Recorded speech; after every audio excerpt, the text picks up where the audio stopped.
In today's video, I'm going to teach you how to use Xero accounting software.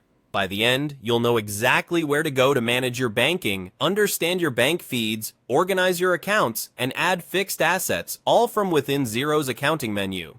First, go to Xero and sign in to the organization you want to work on. If you have access to multiple organizations, check the name at the top of the screen so you're in the right one before you make any changes.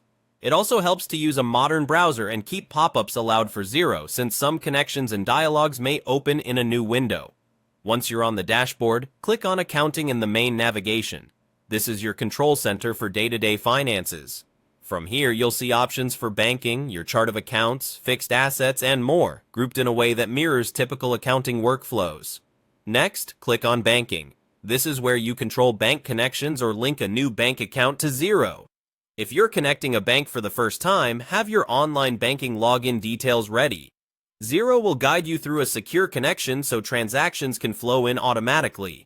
If direct feeds aren't available for your bank or region, you can use bank statement uploads as a fallback. Either way, the goal is to bring transactions into Xero consistently so you can keep your books up to date. Now choose bank accounts to see the accounts you've set up and the status of their feeds. Here you can confirm which accounts are connected, when they last imported transactions, and whether any attention is needed. This view gives you quick confidence that your data is current. If a feed shows an error, reopening the connection process or checking banking credentials usually resolves it. Head back to the accounting menu and select Chart of Accounts.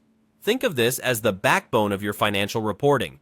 Each transaction in Xero maps to one of these accounts, like sales, cost of goods sold, office expenses, or specific asset and liability accounts. You can add or edit accounts, set tax rates, and choose how they appear on reports. Keeping clear, consistent naming and codes here saves time later and helps produce accurate profit and loss and balance sheet reports. Finally, click on Fixed Assets if you want to add an asset. This area lets you record items like equipment or vehicles, set their purchase details, choose a depreciation method, and track their book value over time. Enter complete information at the start so depreciation runs smoothly and reports stay reliable. That's it.